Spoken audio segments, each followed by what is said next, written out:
하나님의 말씀은 다니엘서 3장 17절에서 17절과 18절입니다. 오늘 하나님의 말씀은 다니엘 3장 17절과 18절입니다. 다니엘 3장 17절과 18절 우리 한 목소리로 같이 읽겠습니다. 만일 그럴 것이면 왕이여 우리가 섬기는 우리 하나님이 우리를 극렬히 타는 불무 가운데서 능히 건져내시겠고 왕의 손에서도 건져내시리이다. 그리 아니하실지라도 왕이여 우리가 왕의 신들을 섬기지도 아니하고 왕의 세우신 금신상에게 절하지도 아니할 줄을 아옵소서. 아멘. 한 번 더 기도드리겠습니다. 살아계신 하나님, 이 시간에도 하나님의 말씀 상고하길 원합니다. 이 말씀을 또 우리의 마음속에 새길 수 있도록 깨닫게 하시고, 그리고 이 말씀 붙잡고 살아갈 수 있도록 하나님의 선하고 의로우고 아름다운 뜻이 우리의 삶에 드러나고 나타나며 새겨질 수 있도록 인도하여 주옵소서. 먹든지 마시든지 무엇을 하든지 하나님의 영광만을 위하여 할 수 있도록 다시 한번 각오하고 결심하는 시간 갖게 하시고, 우리의 삶 속에 부족한 점이 있다면 깨닫게 하시고 그것을 과감하게 고칠 수 있는 각오와 결심이 있게 하시며 하나님을 향한, 그리고 이 시대를 향한 새로운 사명을 다시금 붙잡고 살아갈 수 있는 기회가 되게 하여 주옵소서. 감사드리며 예수님의 이름으로 기도드렸습니다. 아멘. 오늘은 후회 없는 인생을 사는 법, 후회 없는 인생을 사는 법이란 제목으로 함께 하나님의 말씀 나누겠습니다. 우리의 인생은 한 번밖에 없습니다. 한 번밖에 없기 때문에 지나고 난 다음에 후회하면 그것처럼 안타까운 일이 없습니다. 내가 교회 생활을 하든 가정 생활을 하든 직장 생활을 하든 내 삶과 인생, 우리의 인생과 삶을 되돌아봤을 때 진짜 후회스럽다. 이런 인생이 되지 말아야 합니다. 먼저 오늘 25살의 그 청년 한 명을 소개하고 싶습니다.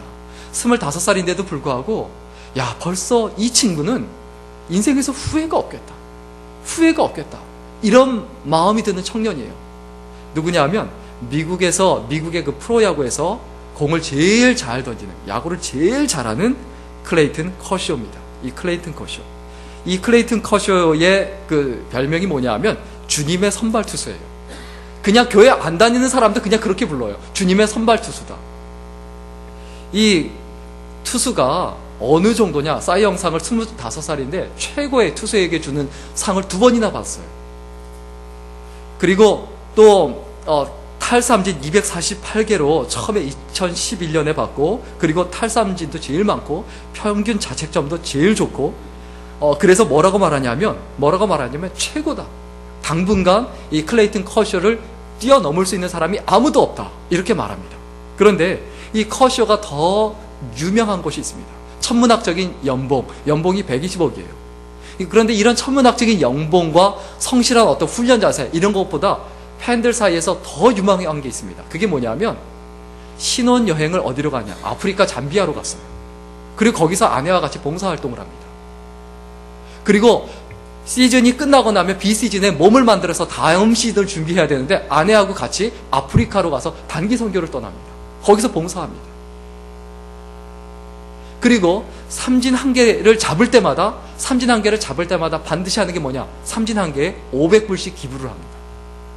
저는 기부한다고 해서 한 100불 정도 기부하겠거니 라고 생각했는데 500불씩 기부를 해요. 그러니까 한 해에 300개씩 그렇게 하는데 얼마나 많은 액수를 기부를 하는 겁니까? 그러니까 삼진을 더 많이 잡는다는 거예요. 그래서 내가 기부해야 되니까 의도적으로 삼진 안 잡는다, 이럴 투수는 없지 않습니까? 최고의 투수이자 최고의 신앙인으로 이 사람은 인정받았습니다. 25살에. 그럼 우리의 삶은 어떤가요? 과연 내가 인정받는 인생을 살고 있느냐? 인정받지 못하면 후회스러운 인생 됩니다. 인정받는 인생을 살아가야 돼요. 오늘 성경 본문에 사드락과 메삭과 아벳느고라는 세 소년이 나옵니다. 10대 어린 소년들이지만 그러나 이들이 최고의 신앙인으로 하나님 앞에서 살았고, 최고의 신앙인으로 살아가니까 왕에게까지 세상 모든 사람에게 인정받는 그러한 인생을 살아갔죠. 사드락과 메삭과 아벳느고는 부모님 없이 그냥 포로 생활을 했어요. 바벨론에서 포로 생활을 했어요. 포로가 되어서 일생을 살아가야 된다. 정말 불행한 인생입니다. 그런데 어떻게 해야 되느냐? 느부갓네살 왕이 만든 그 금신상 앞에 절을 해야 되는데 그건 우상숭배예요. 나는 우상숭배는 죽어도 하지 않겠다. 우리는 우상숭배는 하지 않겠다. 각오하고 결심을 합니다. 각오하고 결심을 해서 하나님 앞에 살아가고 있는데 왕의 그 금신상, 왕이 만든 그 우상 앞에 절을 하지 않으면 그 용광로 불에, 풀무불에 던져서 죽이겠다. 이렇게 함에도 불구하고, 그럼에도 불구하고 끝까지 거부합니다. 여기까지 보면 어떻습니까? 포로 생활을 하다가 비참하게, 불쌍하게 풀무불에서 죽어야 되는 것이 그들의 인생이었어요. 그런데 그들은 어떻게 합니까? 절대로 후회함이 없는 선택을 했고, 후회함이 없는 선택을 하니까 후회함이 없는 인생이 됐다는 거예요. 후회함이 없는 인생이 되는 것을 절대로 내 부족함 때문이다, 내 연약함 때문이다, 내가 가난함 때문이다, 내가 나이 들어서다, 뭐 내가 여자기 때문이다, 뭐 이런 식으로 절대 생각하지 말아야 합니다. 사드락과 메삭과 아벳느고가 가진 거 없었어요. 나이도 어렸어요. 그럼에도 불구하고 그들은 후회함이 없는 인생을 살았죠. 또 후회함이 없는 인생을 살 때 다른 사람 때문에, 내 부모님 때문에, 내 남편 때문에, 내 아내 때문에, 뭐 내 자녀 때문에, 내 친구들 때문에 내 인생이 후회스럽게 됐다. 전혀 아닙니다. 완전히 착각입니다. 내가 어떻게 할 때 후회함이 없는 인생을 살아갈까요? 어떻게 할 때 후회함이 없는 인생을 살아갈까요? 올해 이제 마지막 달입니다. 마지막 달을 보내면서 우리의 삶 속에, 우리의 가슴 속에 정말로 잊어버리지 말아야 될 게 있습니다. 무엇을 잊어버리지 말아야 합니까?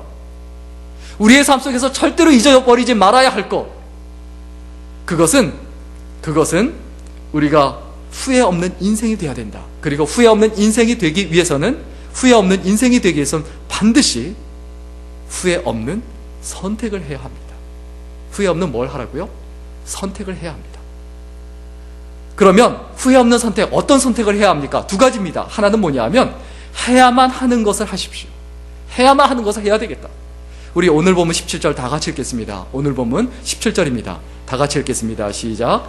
만일 그럴 것이면 왕이여, 우리가 섬기는 우리 하나님이 우리를 극렬히 타는 풀무 가운데서 능히 건져내시겠고 왕의 손에서도 건져내시리이다. 내가 풀무불에 들어가 타 죽는다 할지라도 나는 하나님을 믿고 섬기겠다. 그리고 하나님께서 나를 건지시겠다. 그래서 풀무불에 들어가는 것을 선택했다라는 겁니다. 여기서 우리가 기억해야 되는 것 무엇입니까? 우리의 인생이 망치는 이유가 뭡니까? 하고 싶은 것만 하려고 해서 그래요. 우리의 인생을 왜 망치고 있다고요? 왜 후회스러운 인생이 된다고요? 하고 싶은 것만 계속 하려고 그래요. 부부간에 왜 자꾸 충돌이 일어나고 싸움이 일어납니까? 자기가 원하고 자기가 하고 싶은 것만 강요하고 계속 얘기하고 그것만 하려고 하기 때문에 그래요. 교회에서 왜 충돌이 일어나고 교회가 왜 어려워집니까? 자기가 하고 싶은 것만 하려고 해서 그래요. 그러면 어떻게 해야 됩니까? 하나님께서 원하시는 것을 하려고 해야 되죠. 하나님께서 원하시는 게 뭡니까? 그게 내가 해야만 하는 거예요. 우리가 진정으로 하나님 앞에 해야 하는 것, 내가 정말 하나님 앞에 해야 하는 것은 무엇이냐? 아주 간단합니다. 우리 잠언 3장 6절 다 같이 읽겠습니다. 잠언 3장 6절입니다. 우리 같이 읽겠습니다. 시작. 너는 범사의 그를 인정하라. 그리하면 내 길을 지도하시리라. 범사에 어떻게 해라? 하나님을 인정하라. 범사에 누구를 인정하라? 하나님을 인정하라. 네가 어느 자리에 있든 어느 순간에든 어느 때든 너는 하나님의 백성이고 하나님을 섬기는 사람임을 너는 인정해라. 바로 이것을 한 거예요. 사드락과 메삭과 아벳느고가 나이가 적었지만 내세울 것도 없었지만 하나님을 절대로 부정하지 않았어요. 하나님을 부인하지 않았어요. 그의 입술로, 그의 삶으로 철저하게 하나님을 인정했다. 하나님을 인정하는 사람의 전형적인 특징이 있습니다. 나타나는 특징. 하나님을 인정하는 사람들이 모이면 하나가 돼요. 우리 오늘 성경 본문 17절과 18절에 보면 우리가 라는 표현이 몇 번 나오죠? 몇 번 나오죠? 이 작은 성경 구절 두 번에서 몇 번 나오죠? 4번 나옵니다. 4번. 만일 그럴 것이면 왕이여, 우리가 섬기는 우리 하나님이 우리를 극렬히 타는, 그리고 18절에 우리가 왕의 신들을 이들이 세 명이 이 정도 상황 되면 의견이 갈라질 수도 있고 서로 헤어질 수도 있어요. 그런데 세 명이 다 동일하게 하나님을 인정하니까 그들이 갈라지지 않더라. 흩어지지 않더라. 하나님을 인정하는 제자들 교인들 되시기를 주의 이름으로 간절히 축원합니다. 하나님을 인정하는 사람은 세상의 어려움이 흔들리지 않습니다. 쓰러지지 않습니다. 무너지지 않습니다. 반드시 일어납니다. 우리가 하나가 될 때 그때 하나님의 역사가 나타납니다. 그때 내 능력이 최고가 됩니다. 내 능력이 내 능력으로 끝나는 게 아니고 함께 할 때 시너지 효과가 나타나요. 가정은 반드시 하나가 되어야 합니다. 교회는 반드시 하나가 되어야 합니다. 가정과 교회, 가정에서 교회에서 내가 하나가 되지 못할 때 그때 하나님의 역사하심이 끊어집니다. 하나님의 역사하심이 끊어지는 교회가 어떤 교회라고요? 하나가 되지 못하는 교회. 하나님의 역사하심이 끊어지는 가정이 어떤 곳이라고요? 하나가 되지 못하는 가정. 부부간에 하나 되지 못하면 하나님께서 그 사이에 계실 수가 없어요. 가정에서도 그렇고 교회에서도 마찬가지입니다. 우리가 하나가 되는 것을 철저히 지키기 위한 방법이 뭡니까? 하나님을 인정하십시오. 내가 인정받으려고 하지 마십시오. 내 생각을 인정받으려고 하지 마십시오. 내 뜻을 인정받으려고 하지 마십시오. 하나님이 인정받도록 하나님을 인정하십시오. 하나님을 인정하는 사람의 또한 두 번째 특징이 있는데 그건 뭐냐면 하나님께 인정받습니다. 하나님께 인정받아요. 하나님을 인정하는 사람, 그 사람은 하나님께서 인정하세요. 내가 하나님을 삶 속에서 인정하지 않으면 하나님도 그 사람과 그 사람의 삶과 그 사람의 인생을 인정하지 않으세요. 내가 아무리 열심히 살아도 하나님께서 인정하지 않으시면 소용없습니다. 필요 없습니다. 하나님께서 인정받지 못했는데 하나님 앞에 섰을 때 하나님께서 우리에게 뭐라고 하실까요? 나 너 모른다. 너 누구냐? 그리고 하나님께 인정받으면 자연스럽게 되는 게 있습니다. 하나님을 인정하는 사람의 그 특징, 앞날이 형통합니다. 잘 돼요. 번성해요. 이상하게 잘 돼요. 자기도 왜 잘 됐는지 모르는 게 잘 돼요. 잠언 3장 6절 같이 읽었죠. 범사에 그를 인정하라. 범사에 하나님을 인정하라. 그리하면 어떻게 하시리라? 내 길을 인도하시리라. 내 길을 지도하시리라. 하나님의 인도함을 받는 사람이 어떻게 잘못됩니까? 인생이 왜 잘못됩니까? 하나님을 인정하는 가정이 어떻게 잘못됩니까? 하나님을 인정하는 교회가 어떻게 잘못됩니까? 어떻게 그 교회가 문을 닫습니까? 어떻게 그 가정이 깨집니까? 누군가 하나님을 인정하지 않고 하나님을 인정하지 않는 사람이 주도권을 쥐기 때문이 아닐까요? 내가 하나님 앞에 가슴 깊이 새겨야 합니다. 내가 하나님을 인정하는 사람인가? 이것을 못하고 있다면 가슴을 찢고 마음을 찢어야 합니다. 나로 인해서 교회가 어려워지고 있구나. 나로 인해서 가족이 어려워지고 있구나. 나로 인해서 내가 하나님을 인정하지 않아서 세상이 어려워지고 있구나.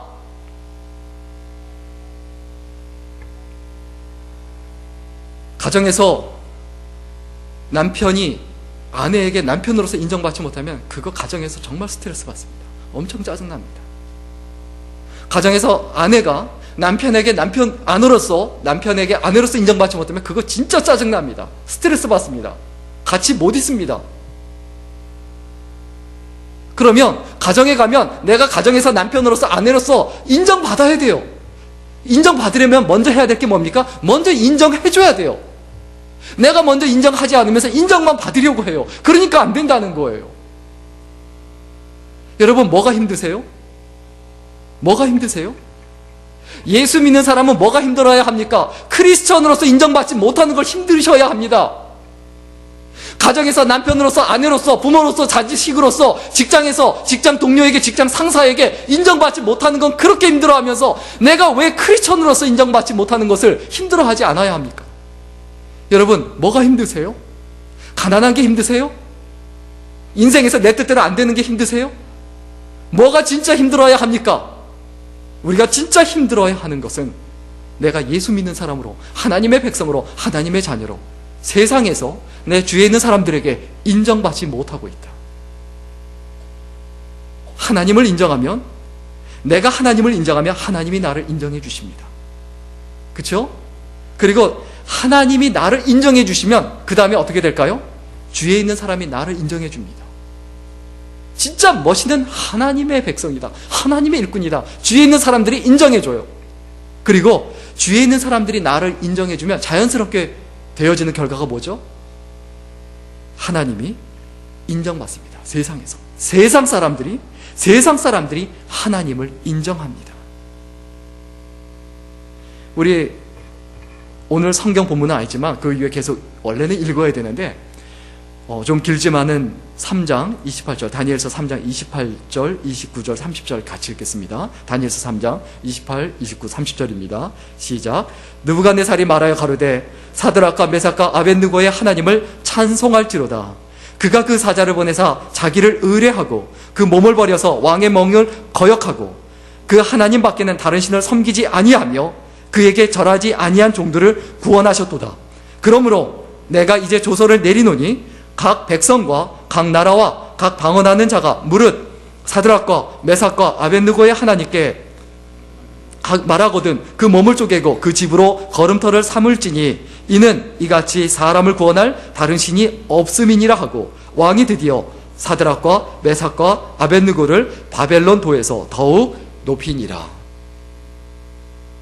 사드락과 메삭과 아벳느고가 죽음을 각오하고 생명을 각오하고 어떻게 합니까? 하나님을 섬기기로 작정하고 범사의 하나님을 인정합니다. 그러니까 어떻게 됩니까? 느부갓네살 왕이 그를 인정합니다. 그리고 주변에 있는 사람들이 다 인정해요. 네가 믿는 하나님을 찬송할지로다. 그리고 너를 높여주겠다. 뭘 잘했기 때문에요? 하나님을 인정했기 때문에. 내가 인정받지 못하면 후회로 가득 찬 인생이 됩니다. 학생이 학교에서 누구에게 인정받아야 합니까? 학교에서 여자친구 사귀면서 자기 여자친구한테 인정받으려고 해요. 그런 거 많이 봤어요. 그 캠퍼스 커플이라고 하죠. 정말 한심한 인생 됩니다. 학교에서 학생은 선생한테 인정받아야 됩니다. 그렇죠? 직장에서 누구에게 인정받아야 합니까? 동료들에게, 직장 상사에게, 직장 동료들에게 인정받아야 돼요. 교회에서 누구에게 인정받아야 합니까? 교회에서 목회자에게 인정받아야 돼요.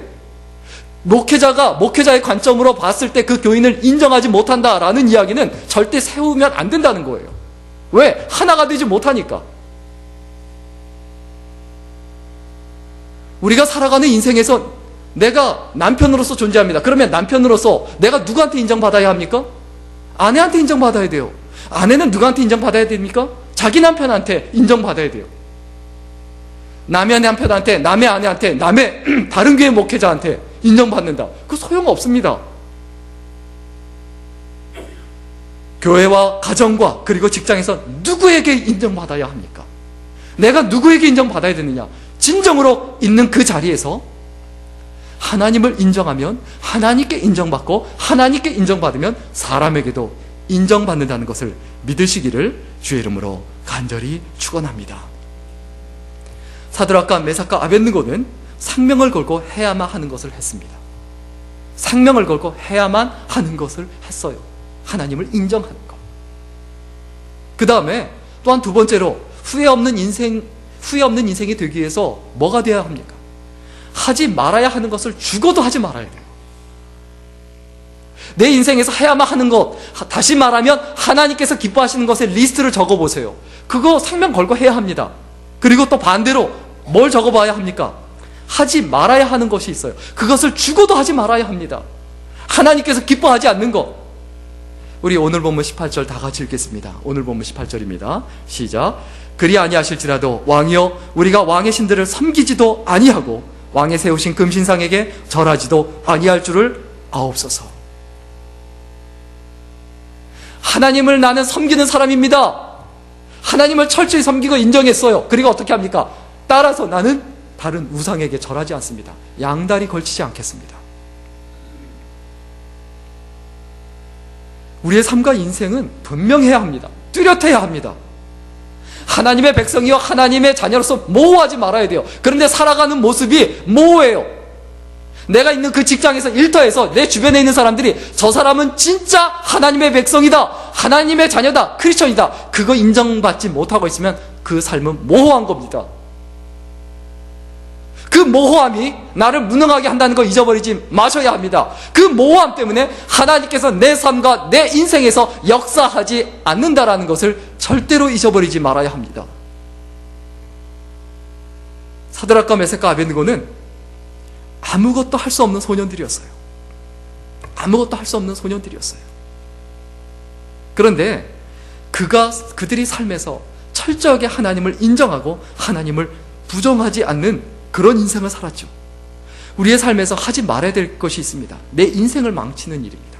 내 인생에서 절대 하지 말아야 될 것. 어떤 겁니까? 내 인생을 어떻게 하는 일이요? 망치는 일. 교회를 깨는 일, 가정을 깨는 일, 인간관계를 깨는 일. 이런 것들 절대로 하지 말아야 될 일이에요. 또 세상적인 것들, 세상적인 쾌락, 그 세상적인 재미, 그것에 빠져서 정신없이 살아가는 것 절대로 하지 말아야 되죠. 내 인생을 망치는 일입니다. 그런데 인생을 망치는 것은 남 탓이 아니에요. 남 때문이 아니에요. 우리들 자신이에요. 남 탓할 필요 전혀 없습니다. 그런데 세상에 살면서 진짜 쉬운 것들이 있습니다. 진짜 쉬운 것들. 이거 식은 죽 먹기보다 훨씬 더 쉬운 것. 진짜 이건 쉽다. 이런 것들이 있어요. 그게 뭐냐면 기억하고 싶지 않은 거 기억하기. 좀 잊어버렸으면 좋겠는데 그거는 계속 떠올라요. 그렇지 않으세요? 또 우리가 세상에 살면서 가장 쉬운 게 있습니다. 또 어떤 거냐면 다른 사람 부러워하기. 내 삶은 이런데 저 사람은 왜 저 삶이 이렇게 멋있을까? 다른 사람 부러워하기. 또 세 번째는 이것도 너무 쉽게 해요. 사랑하는 사람에게 상처 주기. 내 남편에게, 내 아내에게, 내 자녀들에게, 내 부모님에게 사랑하기 때문에 편하다는 이유로, 가깝다는 이유로 너무 쉽게 상처를 준다는 거예요. 또 네 번째, 또 쉬운 게 어떤 게 있습니까? 미운 사람 미워하기. 미우면 그냥 이를 갈면서 어떻게든 그냥 복수하려고 하고 원수 갚으려고 하고 절대로 못 나요. 쉽죠? 너무 쉽죠? 또 쉬운 게 뭐가 있습니까? 가족들에게 무관심하기. 한 해 동안 가족들에게 무관심했다면 돌아봐야 합니다. 하나님께서 우리에게 맡기신 가정입니다. 그것은 가정은 집이 아니고 사람이에요. 내 남편, 내 아내, 내 자녀, 내 부모예요. 내 형제 자매예요. 내 가족이에요. 함께 밥을 먹는 사람들이에요. 여섯 번째는 뭡니까? 꿈 잃어버리는 거. 어렸을 때 내가 이런 사람이 되어야 되겠다. 내가 교회에서 이런 존재가 되어야 되겠다. 가정에서 이런 존재가 되어야 되겠다. 세상에서 이런 존재가 되어야 되겠다. 다 꿈을 잃어버리고 살아요. 그 다음에 일곱 번째, 세상에서 가장 쉬운 일들 뭡니까? 여유시간 대충 보내게. 여유시간이 보내면 여유시간을 보낼 준비가 안 돼 있으니까 흐지부지 보내요. 그냥 이것도 아니고 저것도 아니고 그 아까운 시간을. 그 다음에 여덟 번째는 머뭇거리다가 기회를 놓치기.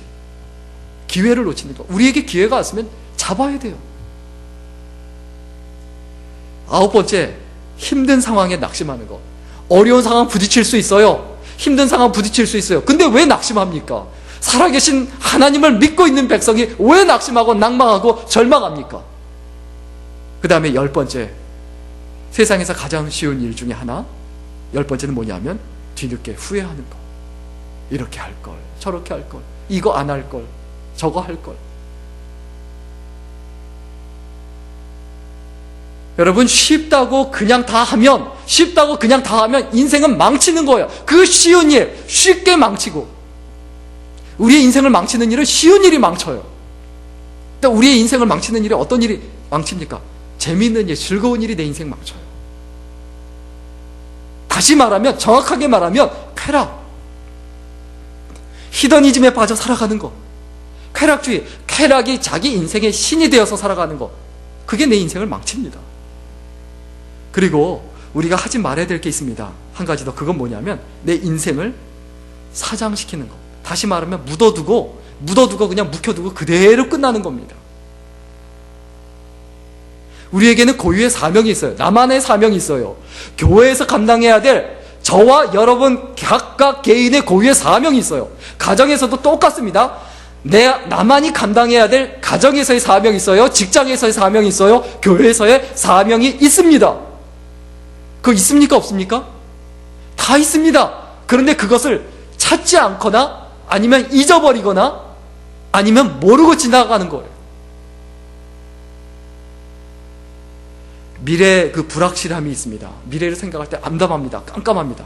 그런데 미래가 불확실하다는 것은 불가능한 게 아니에요. 그거는 무한한 가능성이에요. 결정된 게 아니다. 뭘 의미합니까? 엄청난 가능성이 있다는 거예요. 여러분 미래에 대해 생각할 때 불확실하세요? 불투명하세요? 모호하세요? 깜깜하세요? 암담하세요? 무한한 가능성인 줄 믿으시기를 주의 이름으로 간절히 축원합니다. 무한한 가능성을 불가능으로 만드는 건 뭡니까? 우리들 자신이에요. 내가 내 자신을 불가능하게 만드는 거예요. 여러분, 우리의 삶과 인생에서 꿈을 꾸고 도전하는 인생을 살아가야 합니다. 교회에서 뭘 도전하시겠습니까? 교회에서 내가 이런 사람이 돼야 되겠다. 가정에서 이런 남편, 이런 아내가 돼야 되겠다. 이런 부모가 돼야 되겠다. 직장에서 내가 이런 사람이 돼야 되겠다. 도전하십시오. 도전하려고 하면 고난은 오고 어려움은 올 수 있지만 설렘이 같이 와요. 그런데 포기하면, 도전하지 않고 포기하면 편안하긴 해요. 몸은 편안하긴 하지만 그 편안함과 함께 뭐가 옵니까? 안락과 함께 뭐가 옵니까? 불가능이 찾아옵니다. 내가 되든 안 되든 시도하면 가능성은 되든지 안 되든지 가능성은 50%는 돼요. 그런데 시도하지 않고 도전하지 않으면 교회에 와서 아무것도 도전하지 않고 직장에서 아무것도 도전하지 않고 세상에 살면서 아무것도 도전하지 않으면 되어지는 것은 아무것도 없습니다. 그 인생 자체가 불가능이에요. 불가능. 네 글자로 뭐라고 이야기하죠? 그거를? 사자성어. 구제불능. 죄송합니다. 예. 우리가 살아가는 인생에서 우리에게는 잠재적 능력이 있어요. 다시 말하면 내가 맡은 바 사명을 감당할 수 있는 능력이 있어요. 그 능력을 왜 사장시키냐는 거예요. 여러분, 교회에서 엄청난 일을 하실 수 있어요. 사회에서, 세상에서 엄청난 일을 하실 수 있는 분들이에요. 그런데 그것을 왜 사장시킵니까? 무엇으로 그걸 덮어놓습니까? 쾌락으로 덮어놓습니다. 편안함으로 덮어놓습니다. 자기 재미로 덮어놓습니다. 자기 자존심으로 덮어놓습니다. 어느 임금님이 다른 나라 왕에게 아주 값비싼 새끼 매 2마리를 선물로 받았습니다. 그런데 조련사를 통해서 이제 조련을 시키고 또 이렇게 사냥을 나갈 때 이제 데리고 가고 해야 되는데 한 마리가 몇 달이 지나자 이상하게 나뭇가지에 앉아서 전혀 떠나지 않는 거예요. 전혀 날질 않아요. 나뭇가지를 붙잡고 거기서 그냥 가만히 항상 있어요. 그러니까 먹을 것도 계속 갖다 줘야 되고. 그래서 이 매를 아끼는 이 임금이 너무너무 속상해서 뭐 좀 신하들한테 이것 좀 어떻게 해봐라 라고 했는데 도저히 안 돼요. 그래서 전국에 방을 붙였어요. 방방곡곡에 광고를 냈어요. 이 매가 다시 날아다닐 수 있도록 하면 이 매가 다시 날아다닐 수 있도록 하면 큰 상을 주겠다. 그런데 어느 날 아침에 정원에 나와보니까 날아다니지 않던 그 매가 정원을 막 날아다니고 있는 거예요. 그래서 신기해서 그 사람이 누구냐? 누가 이것을 하게 했느냐라고 하니까 농부 한 명을 데리고 왔어요. 그래서 농부한테 어떻게 해서 이 날지 못하는 매를 다시 날게 했느냐 물어보니까 뭐 별거 아니던데요? 그 농부가 별거 아니던데요? 뭐라고 말하냐면 그 매가 항상 앉아있는 그 나뭇가지를 잘라버리니까 계속 날아다니던데요? 얼마나 웃기는 얘기입니까? 그래서 매를 이렇게 끌어내고 그 나뭇가지 잘라버리니까 거기 그렇게 앉아있지 않더라는 거예요. 날아다니더라는 거예요. 우리들도 마찬가지입니다. 내 가능성, 날아다닐 수 있는 그 가능성이 있는데 내가 뭔가에 매여 있는 거예요. 아무것도 아닌 것, 쓸데없는 것, 필요 없는 것 잘라야 합니다. 끊어야 합니다. 그게 인간관계일 수 있습니다. 자기 자존심일 수도 있습니다. 내가 내 꿈을 펼치지 못하는 이유가 뭡니까? 뭔가 그 나뭇가지, 그것이 뭔지 모르지만 그것을 붙잡고 놓지 않는 거예요. 교회에서도 그렇고 직장에서도 그렇고 가정에서도 그렇게 하고 있는 거예요.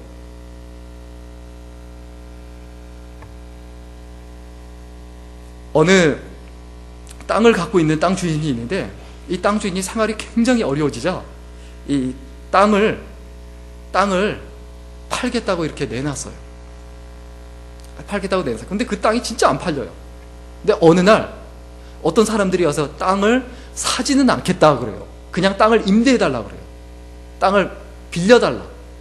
그래서 몇 년을 빌려주면 좋겠냐라고 했더니 50년이나 빌려준대요. 그래서 그래 이 땅을 쓸모없는 땅을 얼마나 주면 좋겠냐. 뭐 황량하고 뭐 비도 안 오고 쓸모없는 땅이에요. 그러니까 엄청난 액수를 주겠다는 거예요. 50년 동안. 그래서 야 이상하다. 어쨌든 신나서 빌려줬어요. 빌려줬는데 그 온 사람들이 누구냐면 정유사, 석유를 뽑아내는 정유사 사람들이에요. 정유소. 그러니까 거기에 50년 동안 뽑아 올릴 수 있는 뭐가 있던 거죠? 석유가 매장돼 있으니까 그것을 뽑아 올릴 동안 땅을 임대한 거예요. 자, 이 사람이 정유사가 그 땅을 임대했을 때가 부자입니까? 아니면 원래부터 부자입니까? 잘 모르세요? 땅을 갖고 있을 때부터 원래 부자였어요. 그죠? 원래 부자였어요. 그런데 자기 안에 있는, 자기 땅 속에 있는 것을 모르고 못 보고 끌어올리지 못한 거예요. 우리 자신에게 가능성이 있습니다. 그 가능성을 왜 사장시키냐는 거예요. 내 인생을 왜 사장시키냐는 거예요. 나를 통해서 가문이 번성하고, 나를 통해서 교회가 부흥하고 성장하며, 나를 통해서 이 세상에 하나님의 뜻이 확장이 되고 나타날 수 있는데 왜 그렇게 하지 않느냐? 능력이 없어서가 아닙니다. 내가 하지 않기 때문입니다. 엉뚱한 것에 매여있기 때문입니다. 후회 없는 인생을 살기 위해서 새해를 맞이하면서 2014년 새해를 맞이하면서 좀 10계명을 이렇게 정리해봤습니다. 후회 없는 인생을 살기 위한 10계명. 하나는 뭐냐면 해야만 하는 것과 하지 말아야 하는 것을 구분하십시오. 뭐하고 뭐 못 가린다고 하죠. 좀 해야 하는 것, 하지 말아야 하는 것, 교회에서, 가정에서, 직장에서, 사회에서 어느 자리에 있든 해야만 하는 것과 하지 말아야 하는 것을 구분해야 되는데 그것조차 모른다는 거예요. 이것이 지혜입니다. 우리의 마음속에 절대 잊지 말아야 될 게 있습니다. 선택은 자유예요. 그러나 결과는 절대 자유가 아닙니다. 내가 교회에서 어떻게 살아가느냐, 내가 가정에서 어떻게 살아가느냐, 선택은 자유예요. 그러나 결과는 절대 자유롭지 않습니다. 직장에서 내가 어떻게 하느냐, 선택은 자유예요. 그러나 그 결과는 절대 자유가 아닙니다. 그 다음에 두 번째, 해야만 하는 것은 절대 포기하지 마십시오.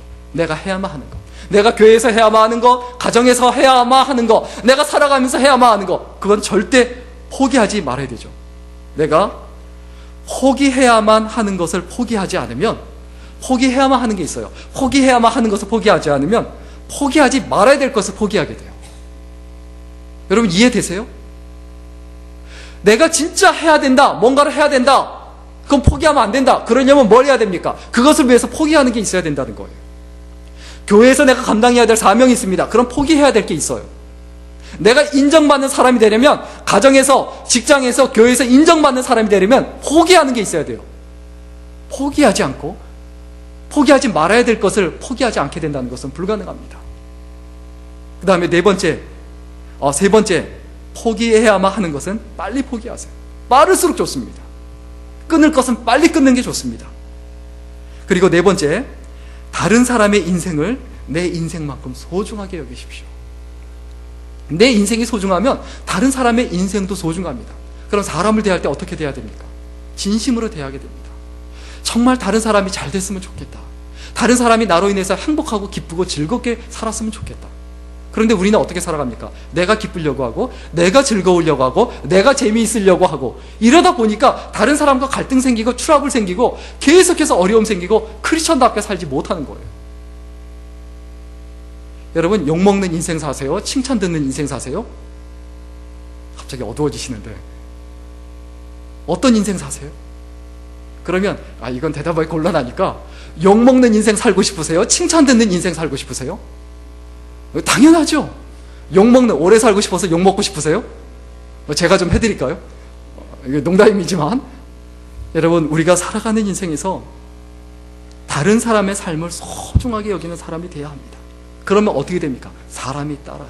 나를 따라와요.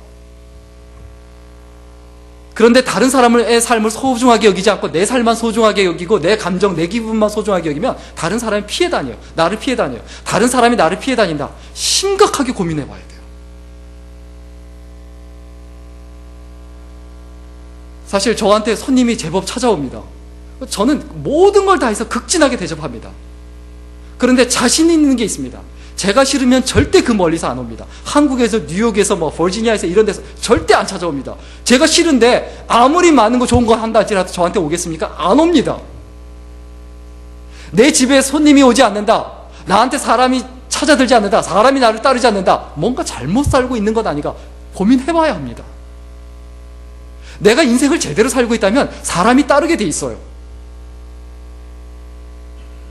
그 다음에 다섯 번째 계명, 후회 없는 삶을 살기 위한 다섯 번째 계명은 뭐냐면 한 분야에서만이라도 최고가 되십시오. 교회에서 모든 걸 다 잘할 수는 없어요. 그러나 한 가지만이라도 잘하려고 해야 합니다. 목사가 모든 거 다 잘할 수 있습니까? 없습니까?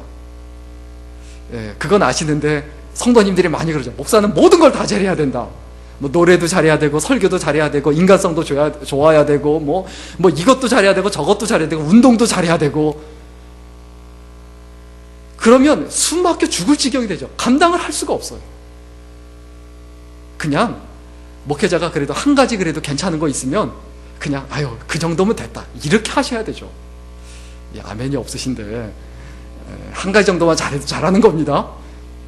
뭔지는 모르겠지만 우리들도 마찬가지입니다. 서로에게 마찬가지입니다. 한 가지 잘하면 잘하는 거예요. 좀 인정해 주자고요. 9가지 못하고 한 가지 잘하더라도 한 가지 잘하는 거 보고 인정해 주자고요. 그래야 평안하고 그래야 기쁩니다. 그리고 한 가지만이라도 교회에 있든 가정에 있든 어디 있든 한 가지만이라도 좀 최고가 되려고 늘 노력하고 애를 써야 되죠. 최고가 된다는 건 뭡니까? 나 혼자 생각에 착각하면 안 됩니다. 최고가 아닌데 자꾸 혼자 최고라고. 저는 황당한 좀 목사님을 만난 적이 있습니다. 근데 그런 황당한 목사님 만난 적이 여러 번 있어요. 이제 그 목사님을 설교를 듣는데 그분이 설교하면서 진짜 탁월한 은사가 있습니다. 설교하면 모든 분들을 다 재워놔. 다 주무시게 해요. 이거 엄청난 은사예요. 어떻게 저럴 수가 있을까? 근데 그분을 만나뵈면서 굉장히 놀란 건 뭐냐면 본인이 설교를 굉장히 잘한다고 생각하고 있더라고요. 그래서 그거를 갖다 자기 설교를 갖다가 구역 예배 때도 해야 되고 그걸 몇 번씩 반복해서 해야 되고 뭐 하면서 엄청나게 잘한다고 이렇게 생각을 해요. 그런데 교인들한테 이렇게 다른 분들한테 이렇게 물어봤는데 우리 목사님은 설교 빼곤 다 잘한대요. 그러니까 본인은 설교를 잘해서 교회가 부흥한 줄 알았는데 그분이 잘하는 건 신방 잘하고 여기저기 소위 말하면 오지랖이 넓다고 하죠. 여기저기 잘하고 그걸 너무너무 잘하는 거예요. 본인이 착각하고 있는 거예요. 모르는 거라니까요. 어느 한 분야에서만이라도 최고가 되십시오. 그 다음에 여섯 번째, 함께 하는 사람, 내 옆에 있는 사람도 최고가 되게 하십시오. 인정해 주라는 거예요. 잘한다고 해주고 최고라고 해주고, 내 남편 내가 살려줘야 합니다. 내 아내 내가 살려줘야 합니다. 저 다른 데 가면 여러분들 너무 자랑 무지무지합니다. 저 8푼입니다. 진짜 다른 목사님들 많으면 우리 교회 교인이 무조건 최고다. 우리 교회 교인 최고라고 자랑합니다. 여러분은 저에 대해서 어떻게 하세요? 저는 여러분이 저를 자랑하실 줄 믿습니다. 예. 우리가 살아가는 인생에서 서로 인정해 줘야 돼요. 깔아뭉개고 인정하지 않고 무시하면 그럼 결국 누구 손해입니까? 자기 손해예요. 자기 남편 자기가 깔아뭉개면 자기 손해고, 자기 아내 자기가 깔아뭉개면 자기 손해고, 자기 교회 목사 자기가 깔아뭉개면 자기 손해고, 자기 교회 교인 자기가 깔아뭉개면 자기 손해예요. 그런 일을 뭐 하려고 합니까? 그 바보 같은 일을 뭐 하려고 합니까? 함께 하는 사람이 최고가 되게 하십시오. 인정해주고 최고가 되게 하고 높여주고 최선을 다해서 섬겨주십시오. 그럼 어떻게 됩니까? 최고의 사람들과 함께 하게 돼요. 그렇죠? 그렇잖아요. 내가 내 옆에 있는 사람, 함께 하는 사람을 최고로 만들어 놔요. 그럼 나는 누구하고 같이 있는 겁니까? 최고인 사람하고 같이 있는 거예요. 최고의 남편, 최고의 아내, 최고의 목회자, 최고의 교인들하고 같이 있게 되는 거죠. 그 다음에 7번째 계명, 가능하면 깊이 후회하십시오. 어떻게 후회하라고요? 깊이 후회하십시오. 후회할 거 있으면 깊이 후회하고 제대로 후회하세요. 그래야 다시는 후회하지 않습니다. 그래야 그걸 잊어버리지 않습니다. 깊이 후회하면, 그래서 그 후회할 만한 일들을 가슴에 새기면 그 후회는 절망이 아니라 뭐가 될까요? 희망이 됩니다.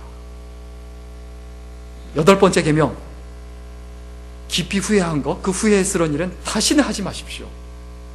좀 내가 이거는 진짜 후회스럽다, 내가 이것 때문에 내 인생 망쳤다, 내 가정 망쳤다, 내 삶 망쳤다, 내 인생이 어려워졌다 생각되면 다시는 하지 마십시오. 죽어도 하지 마십시오. 목에 칼이더라도 하지 마십시오.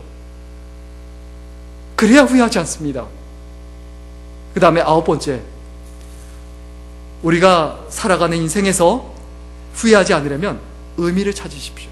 되새길 수 있는, 늘 마음속에 새길 수 있는, 되새길 수 있는 그 의미, 이것이 진짜 의미 있는 일이다. 그런 일들을 찾으라는 거예요. 그리고 그것을 하라는 겁니다. 의미는 가치를 부여합니다. 의미는 뭐를 부여한다고요? 가치를 부여합니다. 내가 나를 교회에서 가치 있게 하는 것, 내가 나를 가정에서 가치 있게 하는 것, 내가 세상에서 나를 가치 있게 하는 것, 그것은 내가 의미 있는 일을 할 때입니다. 의미 있는 일을 하면 의미 있는 사람이 됩니다. 교회에서 의미 있는 일을 하세요. 하고 싶은 것만 하려고 하지 말고, 하기 싫은 거 안 하려고 버티지 말고, 교회에서 의미 있는 일을 해야 합니다. 가정에서도 똑같습니다. 가정에서 의미 있는 일을 하십시오. 무의미한 일 하지 마세요. 그러면 무가치한 사람 됩니다. 의미 없는 일의 대부분이 뭡니까? 자기가 하고 싶은 거예요. 자기가 원하는 거 대부분 무의미해요.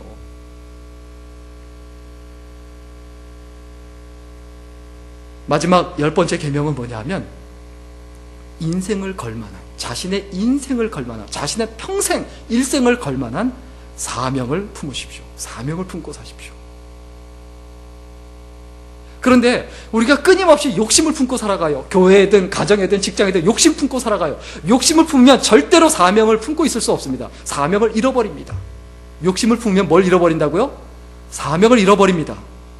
사명을 잃어버리면 뭘 잃어버린다고요? 인생을 잃어버립니다. 여러분, 사명을 찾으셨어요? 오늘 이 시간, 이 아침에 같이 예배드리면서 우리가 반드시 찾아야 될 게 있습니다. 교회에서 나의 사명은 무엇인가? 가정에서 나의 사명은 무엇인가? 직장에서 나의 사명은 무엇인가? 하나님께서 나를 왜 이 땅에 태어나게 하셨는가? 하나님께서 나를 왜 이 교회에 있게 하셨는가? 하나님께서 나를 왜 이 가정에 있게 하셨는가? 왜 이 가정을 이루게 하셨는가? 하나님께서 나를 이 직장에 왜 다니게 하셨는가? 그거에 대한 대답이 바로 사명입니다. 사명을 잃어버리면 다 잃어버린 것이고, 그리고 우리의 호흡이 끊어지는 그날에 후회할 수밖에 없습니다. 마지막 정리하고 마치겠습니다. 결론 내리고 마치겠습니다. 처음에 소개한 이 커쇼라는 이 투수의 그 사명이 있습니다. 자신의 책에 자신이 벌써 자서전이 벌써 나왔어요. 그렇게 유명하고 나니까 25살에. 그런데 그 책에 그가 사명을 뭐라고 이야기하느냐, 사진을 하나 준비했는데 뭐라고 말하냐면, 많은 사람들이 나를 지켜본다. 나는 신앙을 전하지 않는다. 그저 크리스천이 어떻게 사는지를 보여주려고 노력할 뿐이다. 뭘 노력한다고요? 크리스천이 어떻게 사는지를 보여주려고 노력할 뿐이다. 여러분, 무엇을 노력하고 계세요? 어떤 것을 위하여 노력하고 계세요? 예수 믿는 사람은 이렇게 살아갑니다. 예수 믿는 사람은 이렇게 말합니다. 예수 믿는 사람은 이렇게 행동합니다. 예수 믿는 사람은 이렇게 결정합니다. 예수 믿는 사람은 이렇게 선택합니다. 그 선택이 바로 사닥과 메삭과 아벳느고의 선택이었고, 그것이 우리들의 선택이 될 수 있기를 주의 이름으로 간절히 축원합니다. 우리 인생을 후회로 채워가는 것은 우리들 자신입니다. 다른 사람이 아니에요. 내 인생이 불행하다고 여겨지든 남들보다 뒤처져 있든 상관없습니다. 후회로 가득 차게 만드는 것은 내 자신이에요. 후회하지 않으려면 사명을 발견하고 인생을 거십시오. 인생을 거십시오. 사명을 깨달으면 최고의 인생이 되고, 사명을 깨달으면 어떤 인생이 된다고요? 최고의 인생이 되고, 사명을 깨닫지 못하면 후회스러운 인생이 됩니다. 사명을 깨닫지 못하면 어떤 인생이 된다고요? 후회스러운 인생이 됩니다. 오늘 이 아침에 같이 함께 예배 드리면서 우리의 가슴 속에 깊이 새겨야 될 것, 내 인생을 걸만한, 내 마지막까지 남은 인생을 걸만한 사명이 무엇인가, 그것을 확고하게 잡고 그것을 붙잡고 생명 다하는 그날까지 살아갈 수 있기를 주의 이름으로 간절히 축원합니다. 기도하겠습니다. 살아계신 하나님, 한 번밖에 없는 인생이 낭비되지 않도록 붙들어 주시고 인도하여 주옵소서. 하나님 앞에 온전히 드려지는 인생 되게 하시고, 하나님께 쓰임받는 인생이 되게 하시고, 하나님의 살아계심을 온전히 증거하는 인생이 될 수 있도록 마음껏 축복하시고 인도해 주옵소서. 감사드리며 예수님의 이름으로 기도드렸습니다. 아멘.